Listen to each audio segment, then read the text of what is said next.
Buenas noches, amados hermanos. Espero que hayan visto nevar y solear. Pueden descender, mis hermanos de la alabanza. Ha sido un retiro bastante productivo para cada uno de nuestros corazones, ¿verdad? Así es la palabra del Señor, y siempre hablándonos y haciendo una meditación.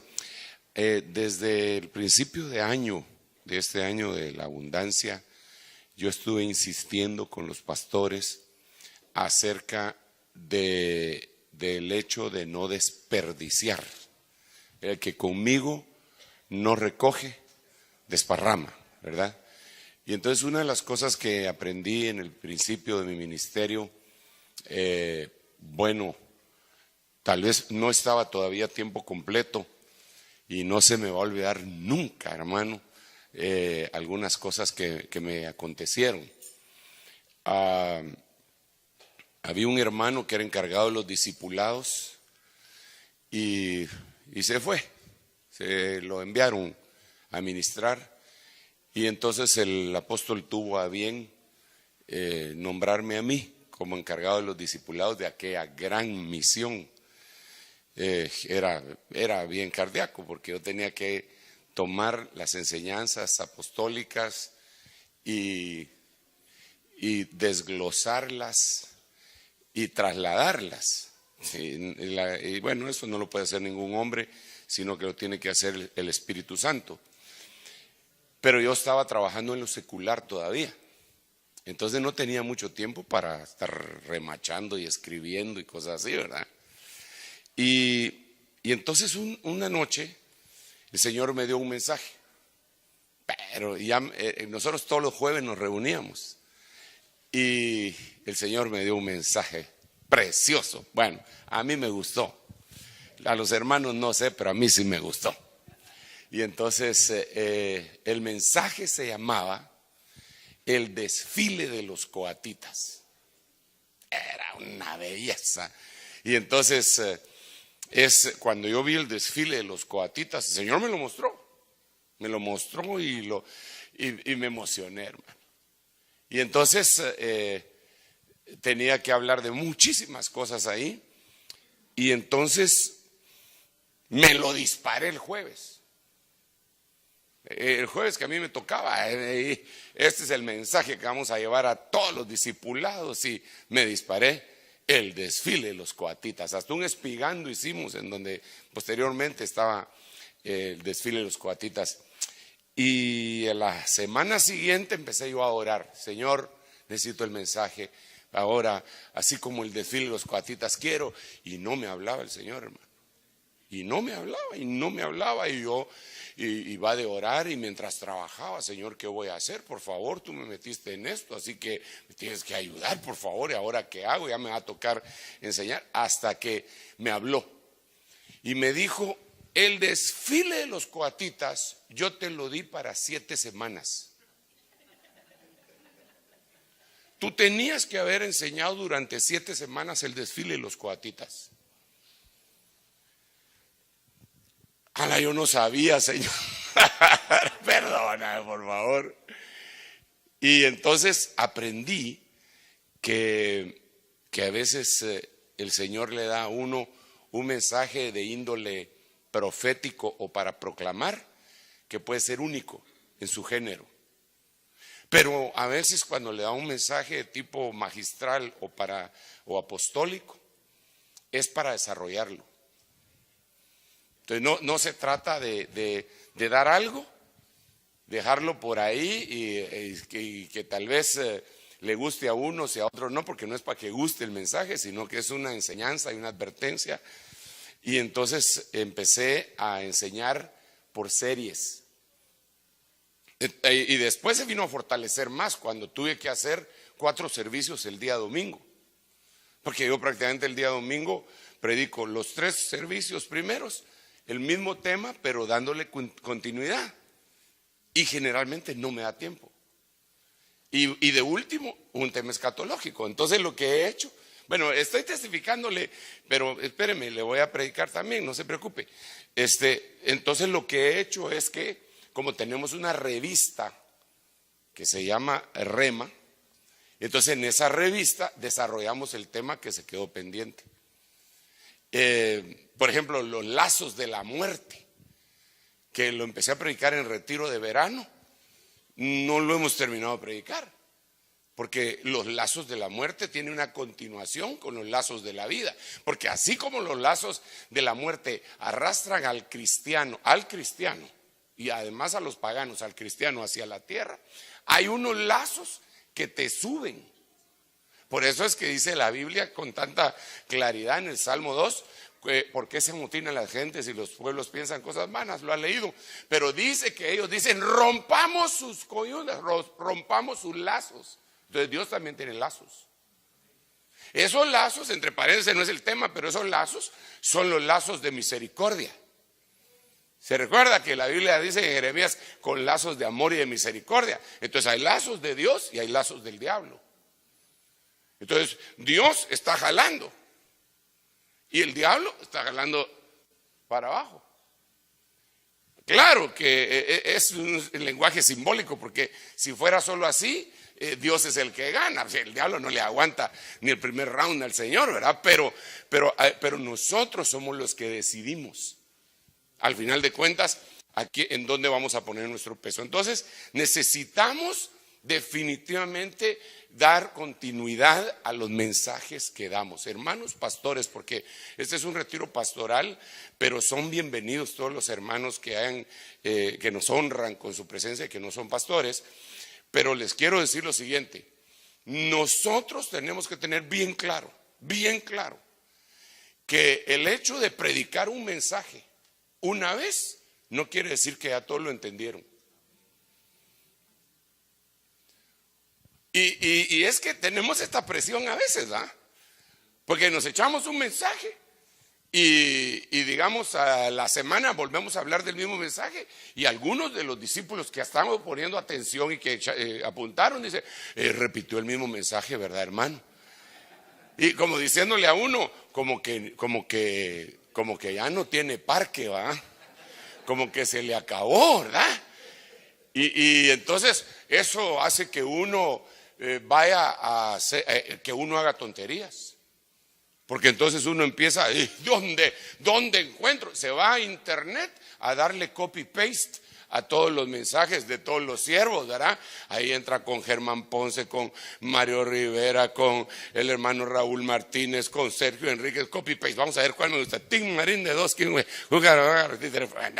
y ese no es el punto. Nosotros deberíamos de tener el fluir y decir, ok, lo que necesita la iglesia es lo que Dios me va a dar a mí. Porque esa es otra cosa bien interesante. La iglesia en general necesita las mismas cosas, pero también hay cosas muy particulares que la iglesia necesita. Déjeme explicarle de esta manera. Ya estoy predicando, no se preocupe. La voluntad de Dios. ¿Cuál es la voluntad de Dios? Sí, así es, pero ¿cuál? Entonces, la voluntad de Dios, dice 1 Tesalonicenses capítulo 4, es nuestra santificación, que os apartéis de fornicación. Esa es la voluntad de Dios para todos, para todos. La voluntad de Dios es esta: que haciendo el bien podamos vencer el mal. Pero esa es la voluntad de Dios para todos. Pero hay voluntad de Dios que es individual para cada uno de nosotros.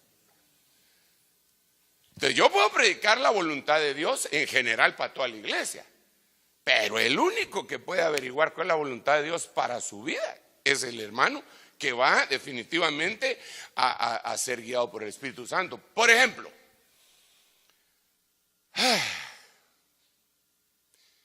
¿quiénes son pastores pero todavía trabajan en lo secular? Va. ¿Quiénes son pastores y ya no trabajan en lo secular? Entonces la voluntad de Dios para ti no es la misma que para ti en este momento.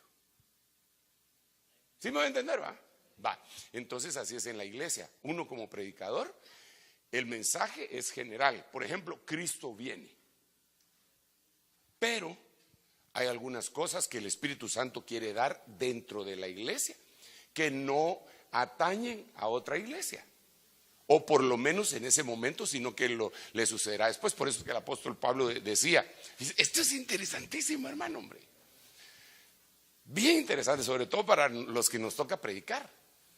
Digamos, el apóstol Pablo escribe cartas y algunas quedaron en el canon bíblico, pero hay otras epístolas que Pablo habló que no quedaron.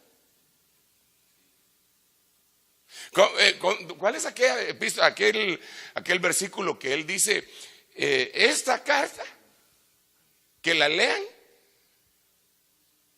después de que ustedes la lean, esta carta, que la lean los de la iglesia,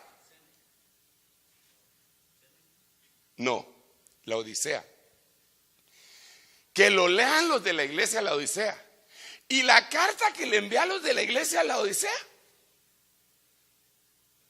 la leen ustedes. ¿Saben qué? Lo vamos a buscar.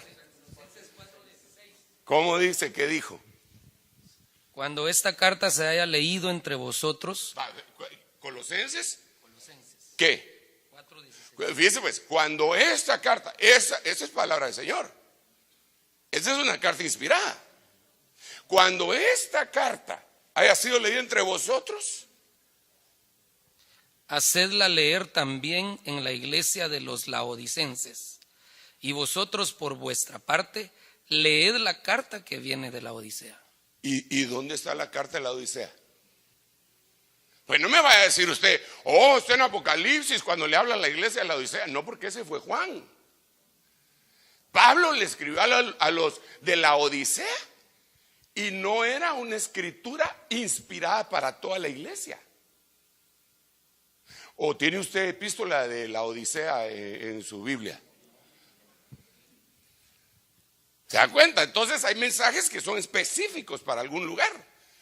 Ahí era para los de Colosas y para los de la Odisea. Pero el de Colosas, el de los colosenses, era para ellos, para el de la Odisea y para todos nosotros.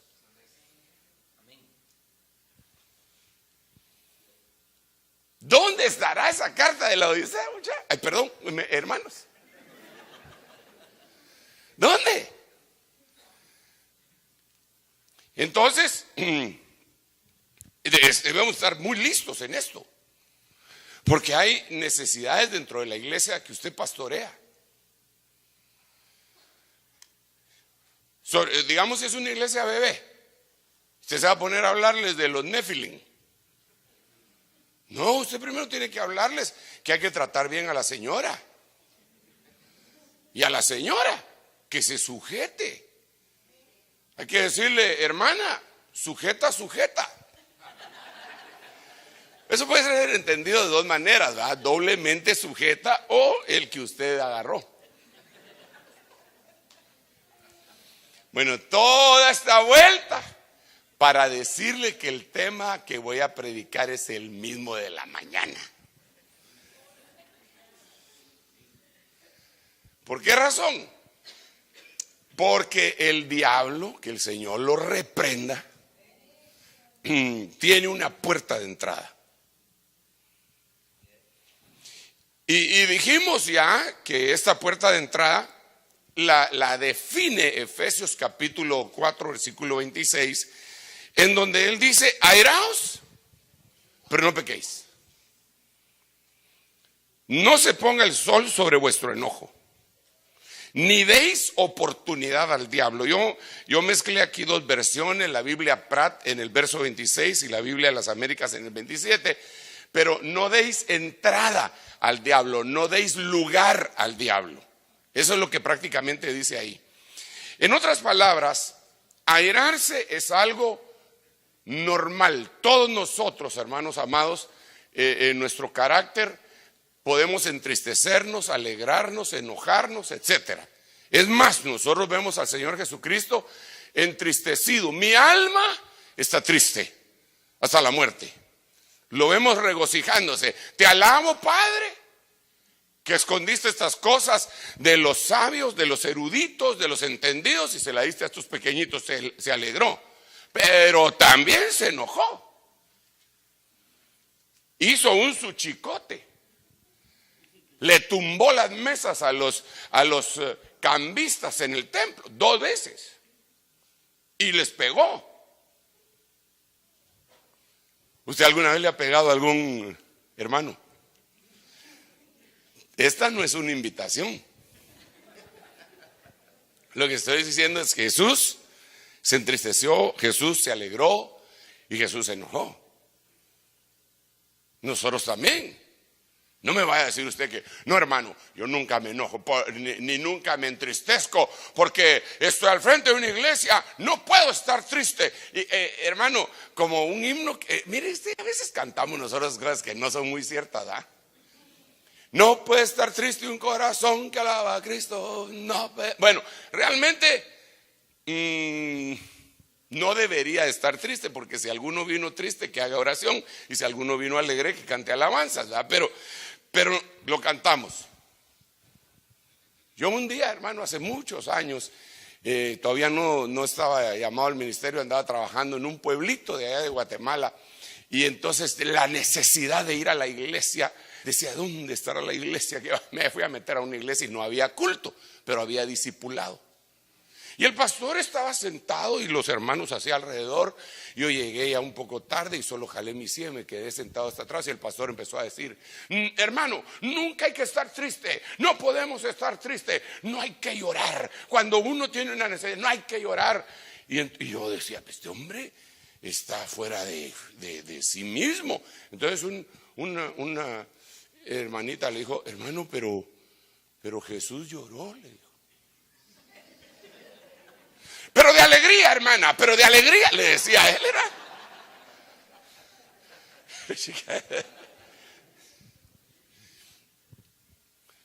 Dice Pablo que Dios, que consuela a los deprimidos, nos consoló con la llegada de Tito.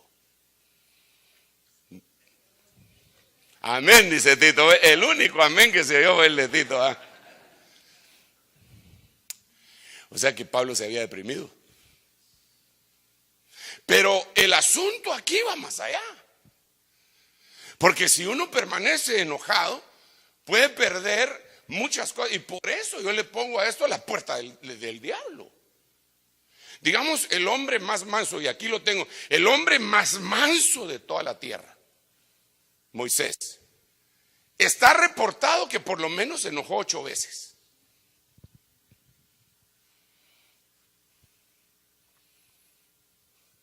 Y le voy a leer los versículos así rapidito, porque yo quiero continuar con otras cosas, pero le quiero decir lo siguiente. Dios, cuando toma a uno de nosotros, nos empieza a moldear. Y aquel carácter que puede ser fuerte, Dios lo usa para su obra. Pongamos un ejemplo, Pedro. Pedro era audaz, valiente, y a veces no solo valiente, sino violento. Pedro no se andaba con cosas, hermano. Él era el más intrépido de todos los apóstoles. Si eres tú, manda que yo vaya a ti sobre las aguas. ¿Quién más se atreve a eso? Ven, y se lanzó y se hundió. Pero fue el único que al final de cuentas caminó sobre las aguas. Después de Jesús, mire, solo hay 2 personajes en la historia de la humanidad que han caminado sobre las aguas: Jesús y Pedro. Algunos le atribuyen a otros cuates que dicen que caminaron sobre las aguas. Yo no les creo. No, yo lo vi atravesando un río. Sí, pero iba sobre las piedras, así, ¿ve? Así. Claro que no creo que sea imposible hacerlo, porque el Señor dijo que mayores cosas que Él iba a hacer, porque Él iba al Padre. Ok. Pedro era intrépido, era valiente. ¿Quiénes dicen los hombres que soy? ¿Y ustedes quiénes dicen? Tú eres el Cristo, el Hijo del Dios viviente. No te voy a negar. Ay, Pedro. me vas a negar. No, si es necesario, voy a la cruz. Pero Pedro, hermano, como dicen en mi pueblo, cuando él dijo voy a la cruz, he really means it.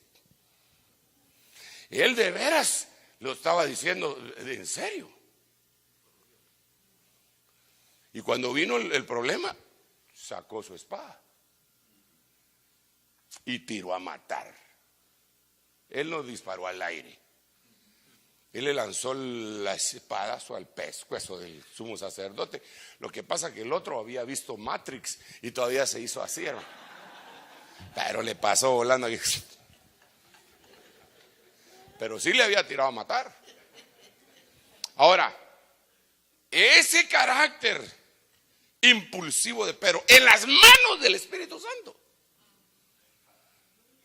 se paró enfrente de un montón de fariseos. Ustedes mataron al autor de la vida, pero Dios lo resucitó entre los muertos.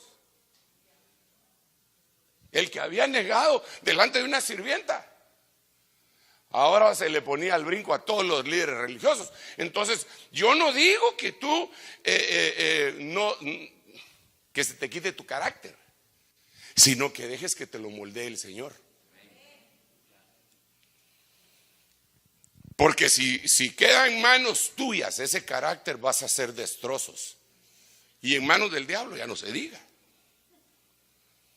Cualquier carácter, si es así todo achicopalado, hermano, y lo agarra el diablo, ay Dios, lo hace pedazos, hombre. Lo vuelve un esclavo. Pero también si es de aquellos así poderosos y fuera, ¡ah!, y que gritan y patalean y todo, mejor déjalo en la mano del Señor, porque vas a patalear a la hora de la hora. Yo le contaba a los hermanos pastores que yo conozco un hermano que es bravo. Ese hermano es bravo. Pero cuando él en algunas oportunidades ha puesto su carácter en las manos del Señor, ha hecho milagros.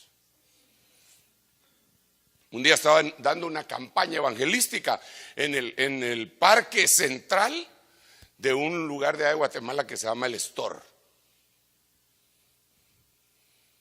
Y ahí estaban todos y él predicando, y de repente el jefe de la policía, le estoy hablando que en aquellos tiempos en donde uno podía ser desaparecido en Guatemala por las mismas autoridades, ahora es otra cosa, también puede ser desaparecido, pero ya cambió un poquito. Y entonces el jefe de la policía, se calla, le dijo. Empezó a gritar desde abajo, esta actividad no está autorizada, y empezó a amedrentarlo aquí en el púlpito predicando. Yo no sé qué hubieran hecho ustedes, hermanos, o qué hacemos nosotros si cuando estamos predicando en la iglesia un hermano empieza a hacerle caras con la boca para abajo.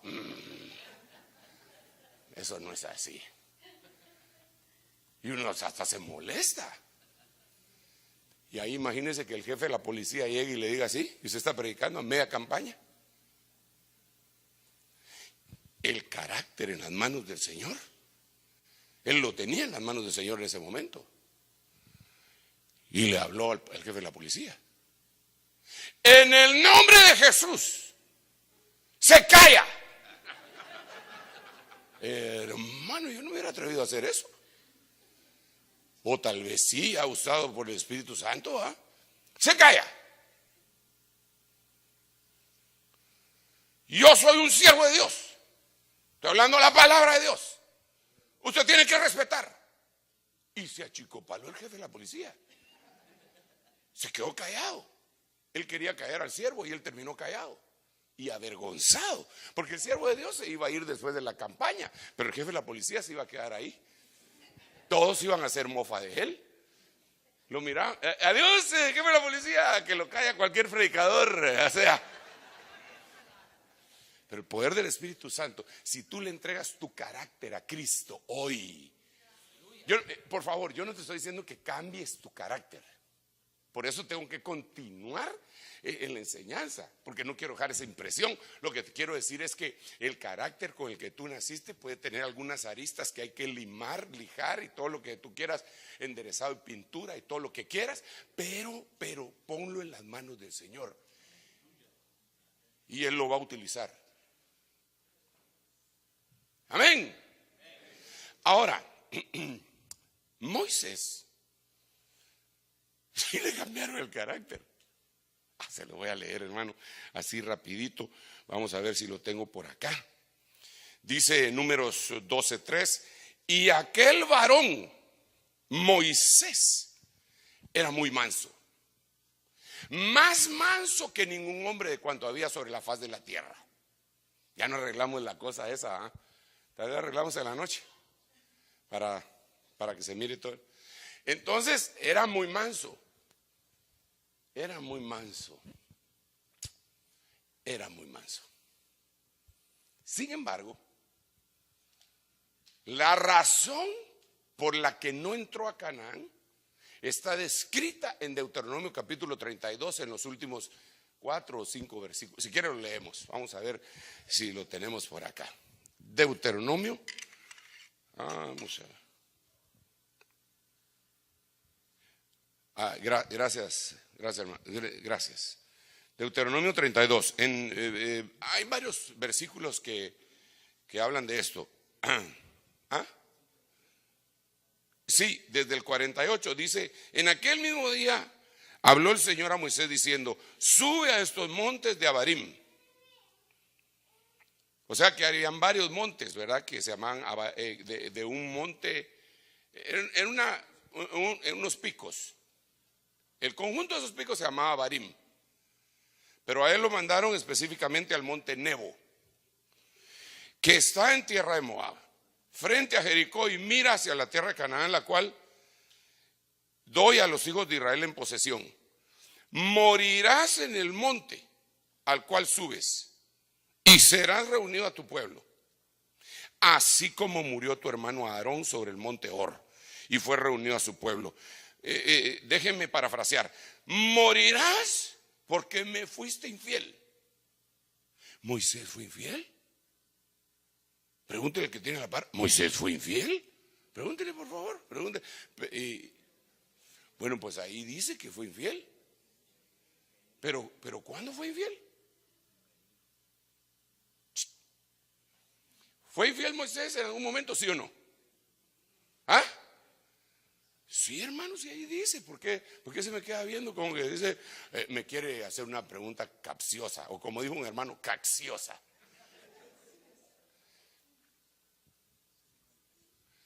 Ahí en el verso 51, me fuisteis infieles. ¿Cuándo? ¿Cuándo fue infiel Moisés?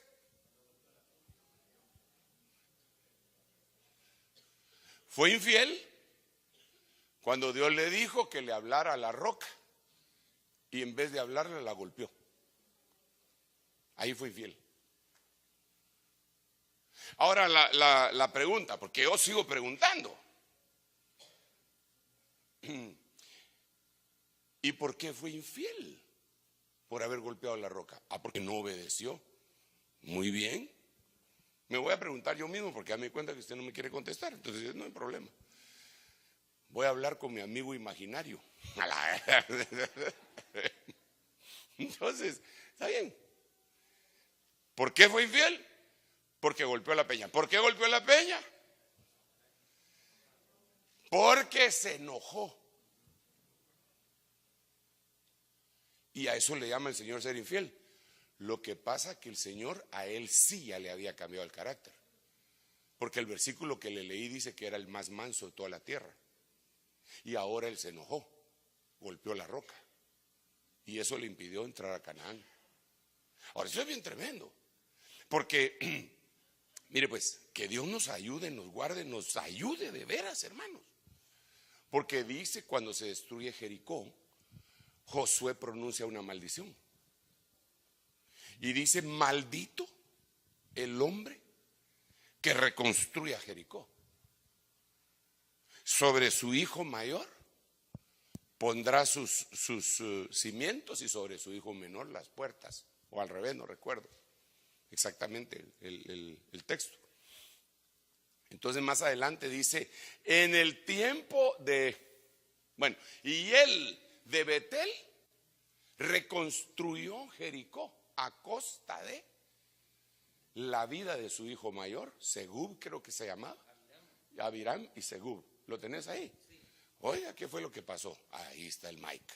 Enfríalo, Mike. Dice Primera Reyes 16:34, en su tiempo y él de Betel reedificó Jericó. A costa de la vida de Abiram, su primogénito, puso sus cimientos, y a costa de la vida de su hijo menor Segub levantó sus puertas, conforme a la palabra que el Señor había hablado por Josué, hijo de Nun. Ok, mire pues, si el Señor destruye algo y nosotros lo reconstruimos, va a haber un castigo. El Señor había destruido Jericó. Y eso ya lo dice la Biblia en el Nuevo Testamento. Si me ayudan ustedes con aquel versículo que dice: si yo construyo lo que él destruyó, transgresor me vuelvo. Ahí debe estar entre Génesis y Apocalipsis. ¿Cómo dice Jimmy? Porque si yo reedifico lo que en otro tiempo destruí, yo mismo resulto transgresor. ¿Ya vieron? Entonces, ¿qué le habían destruido a Moisés? El mal carácter. Y lo convirtieron en el hombre más manso de toda la tierra. Y él lo reconstruyó. Bajó la guardia, lo reconstruyó, se enojó y le pegó a la roca. Y al pegarle a la roca, se volvió transgresor. Lo llamó aparte el Señor, le dijo: vení para acá, mijito, mi siervo tan chulo que sos, vení para acá. Y le dijo: no vas a entrar a Canaán. Ya que me están ayudando, hay otro versículo que dice que Moisés murió y que le rogaba al Señor, y el Señor le dijo: basta ya, basta ya, no entrarás. No sé si, ¿cómo lo podríamos buscar? Es de Jimmy, ahorita está, pero puchica, hat trick. O sea, no, entonces no, anulado el gol.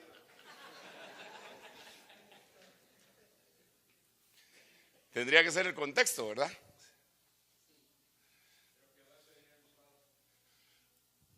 Apareció Neymar. No, Deuteronomio 3:26. ¿cómo dice? Pero el Señor se enojó conmigo a causa de vosotros y no me escuchó. Y el Señor me dijo: basta, no me hables más de esto. O sea que él se puso a suplicarle al Señor: Señor, por favor, déjame entrar a Canaán. Señor, como cuando su hijito, su muchachito, ¿verdad?, le estaba a decir a usted: sí, papi, yo quiero un helado, un helado de fresa. Sí, por favor, aunque sea de chocolate, pues señor, vaya pues, aunque sea de vainilla. Y de repente: basta ya, no puedes. Estás sentenciado que todo este día no te doy helado porque te portaste mal. Basta ya. Ahora me imagino a Moisés. Moisés, hermano. No le estoy hablando de Sergio Enríquez. Estoy hablando de Moisés, el más grande representante de la ley, el hombre ejemplo en Israel, el que abrió el mar rojo, el que le hizo caer 10 plagas a Faraón. Tremendo hombre de Dios. No, a mí eso me pone en qué pensar. Y él habla, el Señor dijo de Moisés, cuando le habló a Aarón y a María, les dijo: cuando haya algún profeta en Israel, yo le hablaré por medio de sueños o de otra manera, pero con mi siervo Moisés le voy a hablar cara a cara.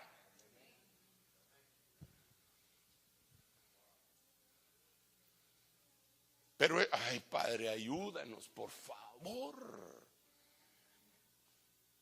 Cara a cara: Señor, yo soy tu amigo, Señor. Por favor, déjame entrar a Canaán. Silencio. Papito, no seas así. Es que aquellos me enojaron, Señor. Se me subió el mosh. Señor, por favor. ¿A saber cuántas veces le rogó? Hasta que dijo, ¡basta ya! Vaya, a Pablo por lo menos le dijeron, bástate mi gracia, que mi poder se perfeccione en tu debilidad. Pero a este siervo tremendo le dijeron, basta ya, yo te había cambiado el carácter, ya no eras bravo, y ese día explotaste, basta ya. Hermano, el enojo te puede llevar a perder Canaán.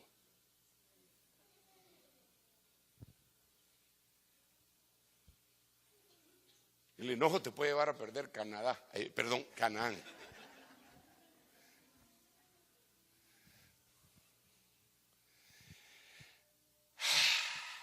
Ahora miremos algunas cositas, porque así rapidito, mire cómo era el hombre más manso de toda la tierra. Rapidito, esto es solo de leer.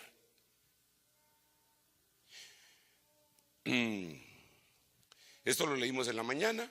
Éxodo 32:19. Se enojó, rompió el mandamiento, quebró las tablas de la ley. Miren Números 16:15, también lo vimos en la mañana.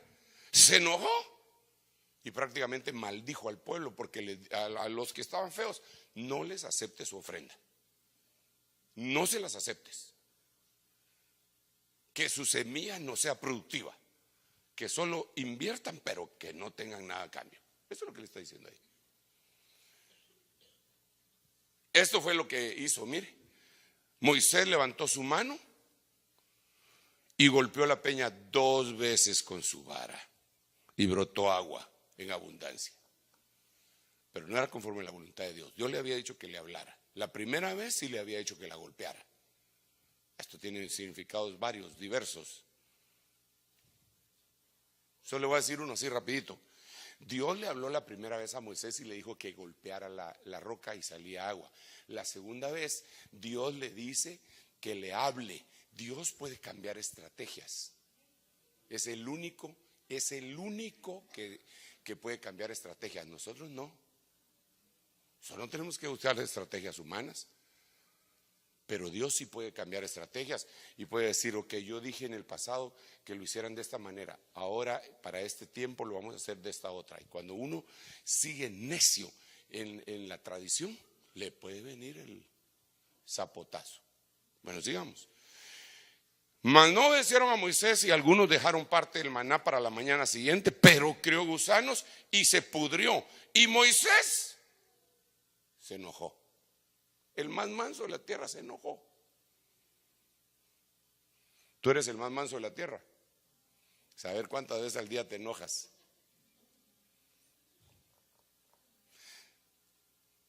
Levítico 10:16. Y Moisés preguntó con diligencia por el macho cabrío de la ofrenda por el pecado, y aquí que había sido quemado, y se enojó con Eleazar e Itamar, los hijos que le habían quedado a Aarón. Ahora se imagina cómo se pusieron los hijos de Aarón. Si los otros dos, ¿qué les había pasado? Les había caído fuego del cielo. Y estos dos, cuando le dijeron, ¿cómo hiciste? Vamos a ver. Disculpe, es como que aquellos ofrecieron mal el sacrificio y les cae fuego del cielo. Ahora vengan los otros dos. A ver, ¿cómo ofrecieron ustedes el sacrificio? No, pues hicimos esto y esto. Y se va enojando. Yo digo que ellos han de haber dicho, ahorita me cae fuego del cielo a mí también.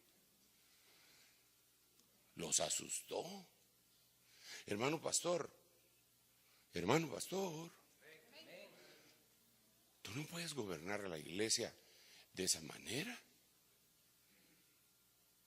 Es tan bravo que es. Todo el mundo le tiembla. Si el pastor, una de las acepciones del pastor, de las traducciones del pastor en el idioma hebreo, es amigo. Pues, pero yo conozco pastores, hermano, que las ovejas le tiemblan, pero le tiemblan. Claro, tampoco es como para que hagan mofa de él. Pero hermano, mire, yo conocí una iglesia. Ay, checatay. El pastor era un buen predicador. Y a veces se bajaba del púlpito, así como yo hago. Es que a mí no me gusta estar arriba de la plataforma porque siento que estoy muy lejos, ¿verdad? Entonces, si alguien se me está durmiendo, aquí lo puedo despertar. Despiértate tú que duermes y levántate entre los muertos, te alumbrará Cristo. Pero desde allá, hermano, solo que tuvieron un tridente, ni que fuera el diablo, vamos a hacer reprende, ¿no? Jesús. Pero este pastor se bajaba, su iglesia algo grandecita, y entonces empezaba a caminar mientras predicaba, empezaba a caminar así como estoy caminando, se metía entre las filas y toda la iglesia tenía que voltear, se tenía que voltear completamente a donde él estaba, porque hay de aquel que tuviera tortícolis. Y yo platiqué con un hermano que se fue de esa iglesia y me dijo, pues fíjese que fulano tal que había tenido problemas con él, le fue a pedir perdón y se hincó para pedirle perdón. A de veras, le digo, sí, y lo pateó. No te puedo creer, le digo, lo pateó, yo estaba ahí.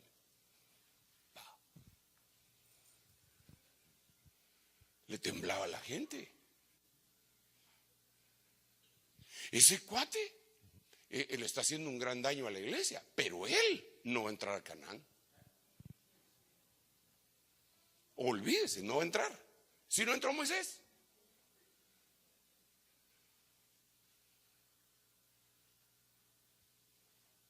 Manejar a la gente, manipular a la gente, utilizando el miedo, es uno de los pecados más grandes que puede cometer un pastor. Si te vas de aquí, te va a caer la maldición de Tutankamón. Ese pastor que te digo, llegó a la iglesia una hermana, a la iglesia que pastoreaba mi pastor, porque le gustaba cómo predicaba mi pastor. Mi pastor predicaba bien chilero, ¿eh? Entonces, y él predicaba y la hermana estaba necesitada y llegaba a oír y toda la cosa, y se quedó en la iglesia. Y entonces le dijo este pastor, te va a salir cáncer en los pechos. Y entonces ella siguió llegando. Y un día se fue a despedir de mi pastor y le dijo, pastor, me voy de regreso a la otra iglesia. ¿Por qué? Le dijo, porque me salió cáncer en los pechos. Y se regresó. Y se curó allá.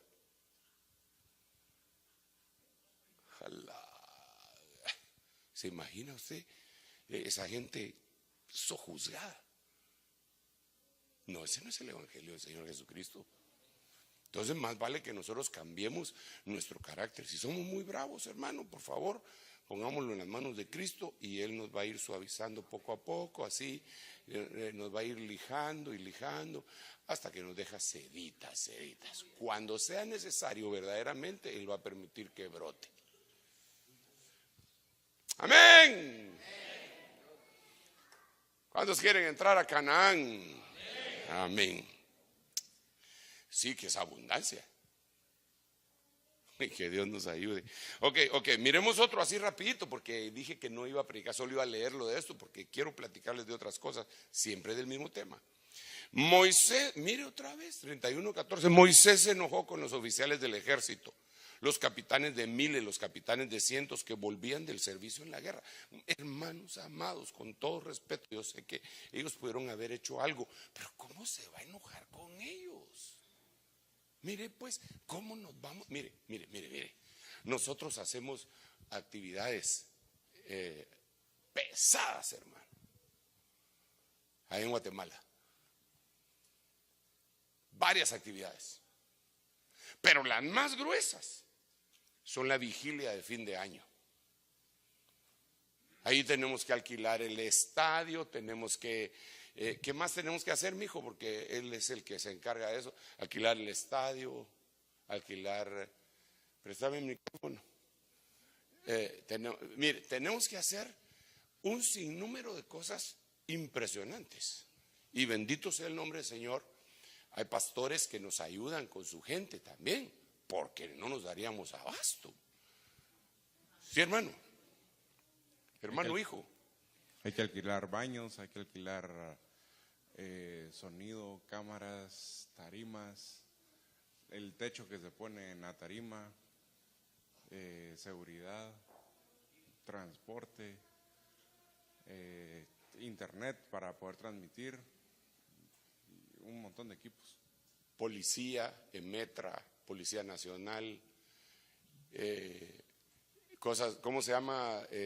Primeros auxilios. Ambulancias también, hay que avisar a la ciudad también a que se preparen los servicios médicos de los hospitales y de emergencia. ¿Y cuántos trabajan ahí? ¿Cuántos trabajan en la vigilia? ¿Cuántos hermanos están sirviendo?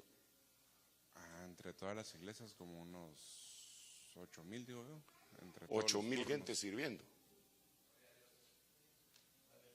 Pero óigame, por favor, 8,000 gente sirviendo, ¿desde qué hora, hijo? Desde días antes, desde 4 o 5 días antes. ¿A ti te toca armar o no, Huguito? ¿Qué le toca armar algo a Huguito? Sí. Líos. No. Vaya, mire pues, ¿desde cuándo te toca llegar? Porque a veces me mandan ustedes fotos de días antes. Sí, bueno, el montaje regularmente se hace 7 días, 6 días antes del evento. Imagínese usted. Y entonces el evento empieza, gracias hermanos, el evento empieza a las 3 empezamos este año. A las 3, ¿verdad? Oramos 1 hora con todos los pastores y a las 4 empieza la alabanza. A la 1 de la mañana estamos siguiéndonos y llegó un gential, desde luego, a 40,000 gentes y no sé cuántos se conectaron en internet, miles de miles, va. Pero la gente, el 31 de diciembre, hermano, el 31 de diciembre yo andaba chupando.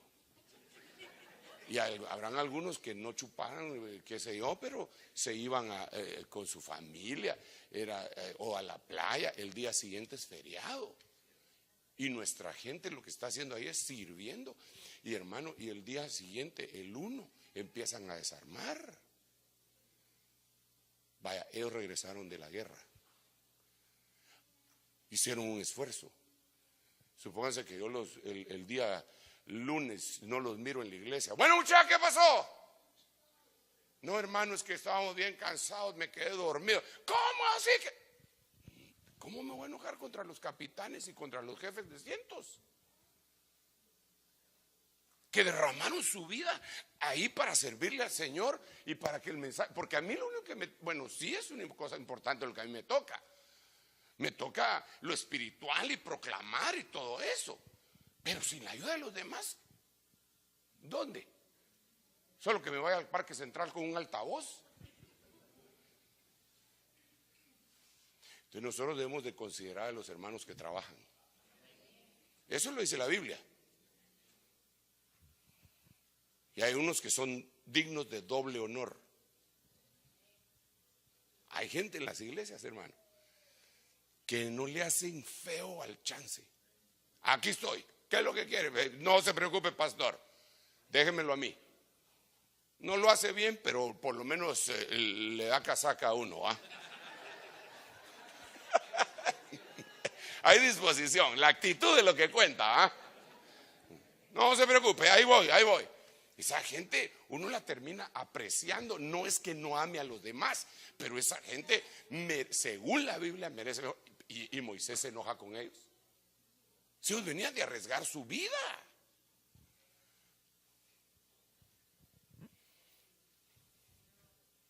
Mi hijo Sergio siempre me dice después de que la actividad, papá, ¿será que podemos invitar a los hermanos a una carnita, que podemos ir a algún lugar, a algunos son un montón?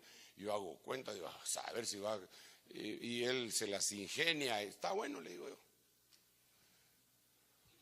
Y si te los llevas a veces, va, porque hermanos están en la batalla, están en la guerra.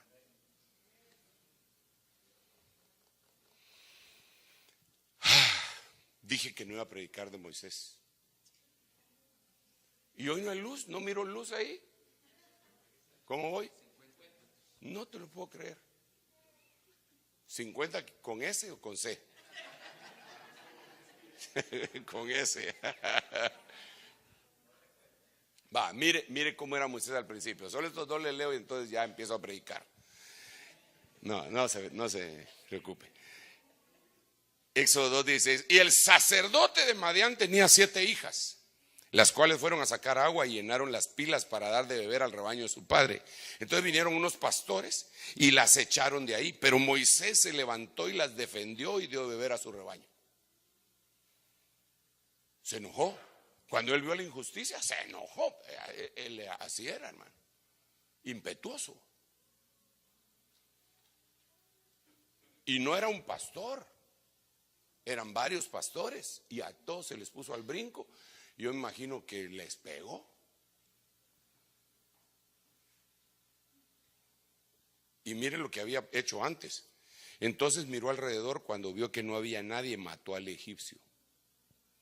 Ese es el carácter de Moisés. Ese carácter que tal vez algunos de los hermanos tienen y que Dios lo quiere moldear. Si tú no dejas moldear ese carácter, te va a conducir a la muerte.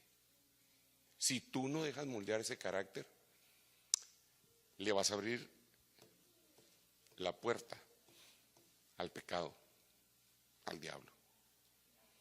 Bueno, ahora miremos otra cosa. Ya salí de Moisés. En su consejo no entre mi alma. A su asamblea no se une mi gloria, porque en su ira mataron hombres y en su obstinación desjarretaron bueyes. Maldita su ira porque es feroz y su furor porque es cruel. Los dividiré en Jacob y los dispersaré en Israel. Note usted que aquí está hablando de Simeón y Leví. Pero note que estos cuates eran bien bravos. Usted sabe la historia. No tengo por qué repetírsela porque supuestamente usted hasta ha predicado de estos dos que engañaron a aquellos, al rey, ¿qué? Al príncipe Amor o al rey Amor, y hicieron que se circuncidaran y los mataron. Bueno, la cuestión está que la ira, mire lo que hace la ira, mata hombres. Y desjarretaron bueyes. A ver, écheme una mano. Yo sé que a usted, estando aquí, ya se le olvidó el español y no ha aprendido el inglés. A la gran, o sea que o sea, no, estoy bromeando. Es solo para ver si se enoja. O sea, pero según su conocimiento del idioma español, ¿qué es desjarretar? Google lo sabe todo. Google lo sabe todo.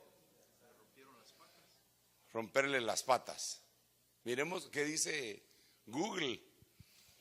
O como dice una mi hermana, Woody. ¿Qué dice Woody? Dice Google. ¿Lo tenés ahí? ¿No tenés internet? Sí. ¿Qué dice? Desjarretar según el diccionario de la Real Academia Española o Wikipedia. Cortar las piernas de un animal por el jarrete, parte posterior de la rodilla. Tremendo. ¿Ah? De la rodilla hacia abajo. Ahora, mire pues, mire lo que hace la ira y la obstinación. Según la Biblia, ¿qué son los bueyes? Ministros. La ira y la obstinación de los que están encima de ministros les cortan las patas a los bueyes de la rodilla hacia abajo. Apliquemos la Biblia. ¿Qué les quitan?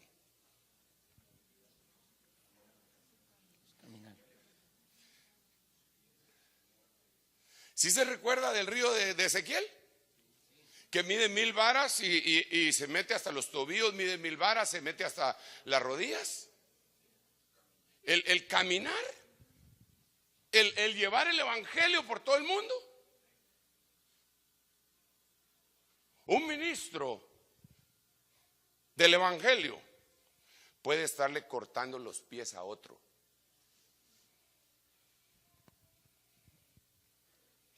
No, ahí no vas. ¿Por qué? Ya estoy yo. Cuán hermosos son los pies, los hacen pedazos. Miren pues, miren, nosotros en Guate hemos peleado, batallado y Dios ha sido bondadoso y nos queremos la mayoría. No todos, pero la mayoría de los que estamos en la misión. ¿Verdad? Aquí hay algunos que vinieron, que estamos ligados en amor, en respeto, en espíritu. Está Tito, está hermano Julito, Jimmy, está Elmer, no sé si me pasa alguien que, hermana Patti, sí, pero me refiero a que hemos entablado una especie de amistad. Se termina la actividad de pastores, nos vamos a comer, ahí platicamos, a veces bromeamos, a veces nos echamos unos remazos y a veces unos ramazos, y ahí estamos, y es bonito, es alegre. Pero lo que le quería decir es que Guatemala tiene, ¿qué población tendrá la capital? ¿Tú no sabes, hijo, qué población tiene la capital? No creo que pase de 2 millones. 1,5, pero con las ciudades satélites y dormitorios puede ser que estén llegando a 3 millones que viajan hacia la capital, ¿verdad? Ok, pero pongamos son 2 millones. Pongámosle 3.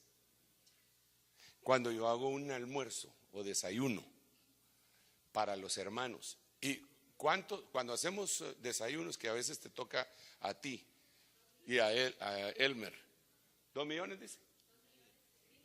2,100,000. Va. ¿Para cuántos pastores calculas? 300, 400. ¿Ustedes también, hermanos? Va, o sea que son más o menos unos 300 pastores. 400. Entre 300 y 400. Va. Quitémosle la mitad. Y digamos que 150 vienen del interior del país. Quitémosle un poquito más. Entonces 100 son de la capital y de los lugares circunvecinos, que pueden ser tomados como 100 iglesias en una población de 2 millones. Y no nos damos abasto.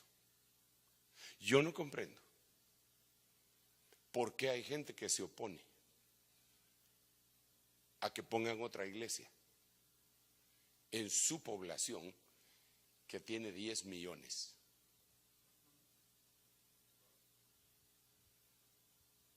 Y él solo tiene 100 ovejas. No, aquí ya no puede haber otra Ebenezer. ¿Cuántas iglesias Ebenezer hay en Shela? 5. Claro, ahí existen problemas, ¿verdad?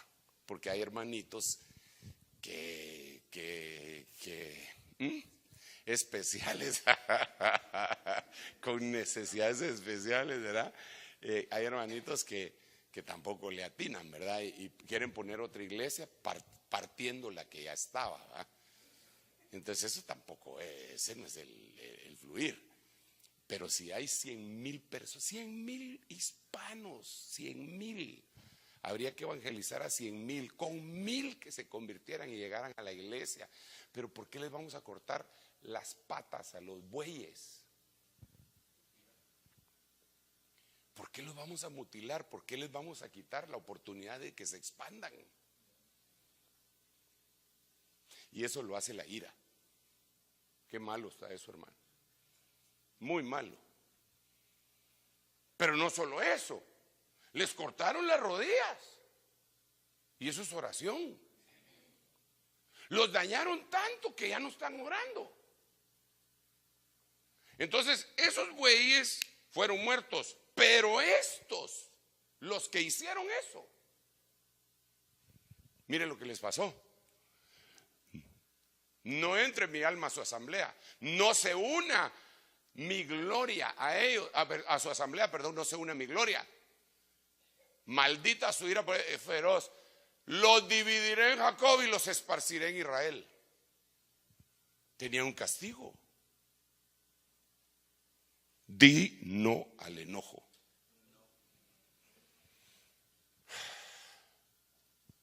Renuncio al enojo.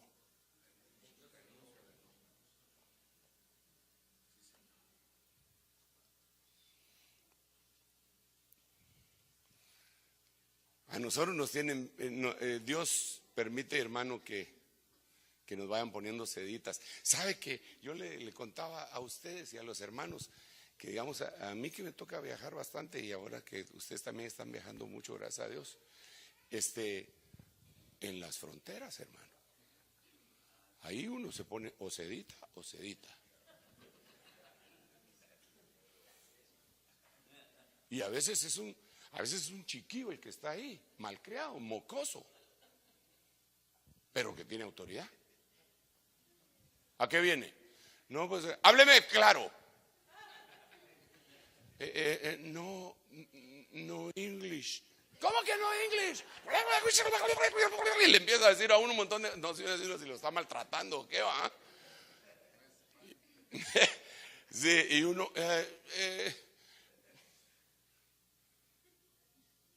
y nosotros somos tremendos, ¿verdad? Porque nosotros tenemos problemas, hermano. Usted mira a un gringo que llega a Guatemala y él no trata de hablar español, él le habla a uno en inglés. Nosotros venimos aquí y no hablamos inglés ni español.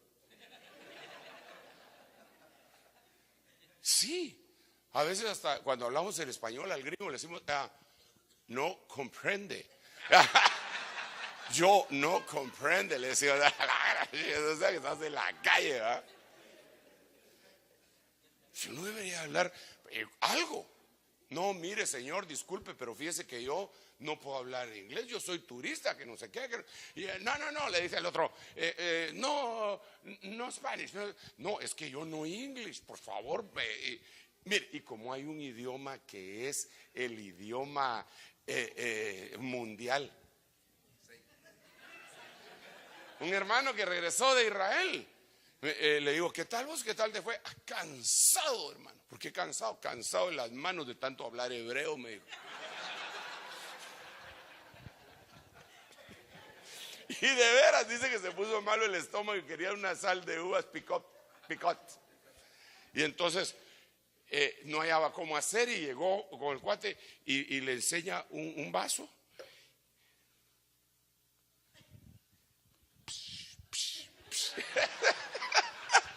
Así me contó él, hermano. O sea que habla con las manos, ¿ah? Bueno, pero volvamos al punto. Ahí o nos ponemos humildes. El que es bravo se lo llevó el río.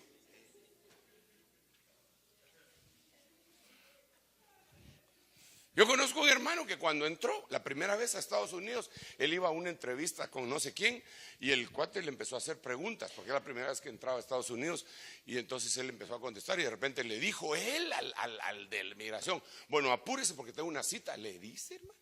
Ay, Dios, hermano. Todavía está en migración. Así.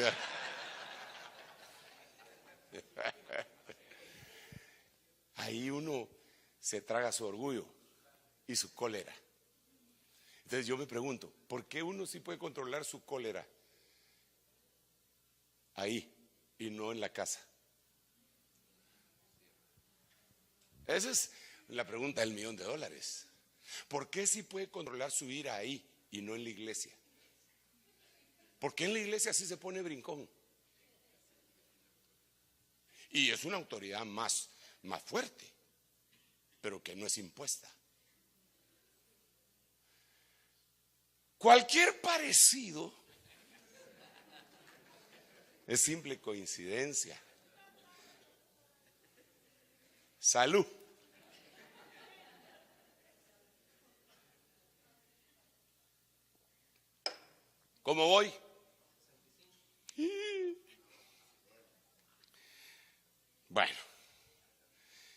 ya que lo tengo en la lona. O sea,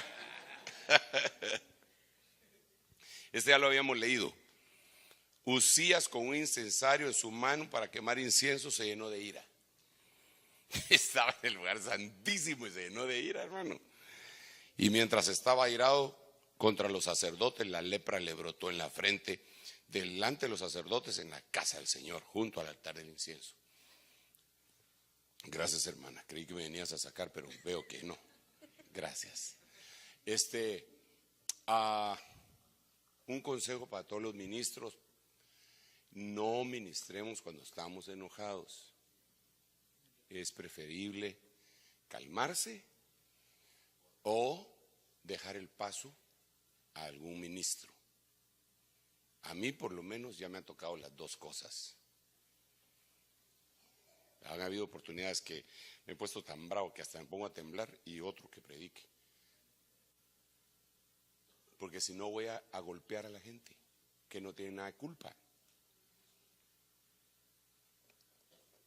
Otra cosa, no nos enojemos en el púlpito. Por ejemplo, a veces nos enojamos, ¿verdad?, porque no llegó mucha gente.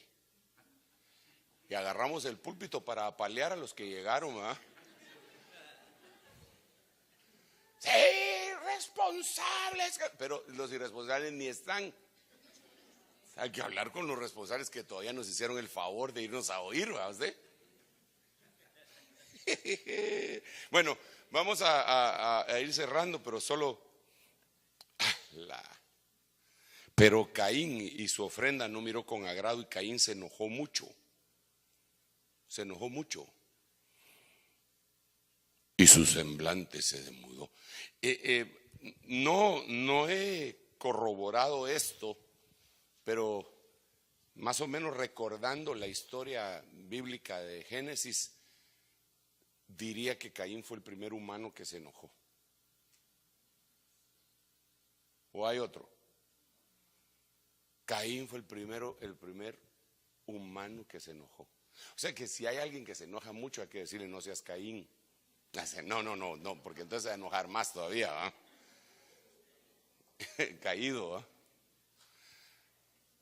Y usted sabe lo que le pasó. Lo voy a dejar hasta aquí, aunque tengo una serie de versículos más que son bastantes. Realmente son bastantes, son todos estos, ¿ve?, que tendríamos que analizar. Las consecuencias de enojarse, de no entregar el carácter al Señor. ¿Cómo es que decía? Me parece que Otto Porta habló un poquito de eso en el retiro de acá, que decía: la amígdala, ¿eh? Pero aquí sí se mira una amigdalitis tremenda, ¿no? ¿Cuántos quieren entregar su carácter al Señor? Te lo entrego, Señor. Si consideras que tienes un carácter débil, entrégaselo. Si consideras que tienes un carácter muy enojado, por todo te molestas, entrégaselo. No creas que eso es normal. No me vengas a mí con: no, es que yo soy muy sincero, hermano. Yo soy sincera, hermano. Yo digo lo que pienso. No, hermano. El simple todo lo dice la Biblia. Y también dice la Biblia que manzanas de oro con figuras de plata son las palabras dichas como convienen. Entonces no se trata de decir las cosas así abruptamente, ofensivamente. Hay que ser cuidadoso. Padre, en el nombre de Jesús, entregamos nuestro carácter a ti. Si hemos sido acusados de tener un carácter malo, en el sentido de que quizá es débil, quizá no confronta, o quizá confronta demasiado, no importa, lo entregamos a ti hoy, Señor. Haz un milagro en nuestras vidas, para que todo monte se baje y todo collado se suba, para que el camino esté recto, aparejado. Ayuda, Señor, a nosotros tus siervos, para tener un carácter apacible, para que podamos apacentar el rebaño, Señor, como tú quieres que lo apacentemos. En el nombre de Jesús, ayúdanos a ser amables, afables, amorosos. En el nombre de Jesucristo, ayúdanos a ser firmes también. Ayúdanos a ser espirituales para poder restaurar al necesitado. Nos ponemos delante de ti. Tu Espíritu Santo es el único que nos puede ayudar. Y aquí estamos, Señor. Perdona nuestras faltas. Perdona las veces que te hemos ofendido, ofendiendo quizá a las ovejas que has puesto bajo nuestro cuidado. Y ayúdanos a bendecirles en el nombre poderoso de Jesús. Gracias, Padre, gracias, Hijo, y gracias, Espíritu de Dios, Espíritu Santo. Dale ese aplauso al Rey.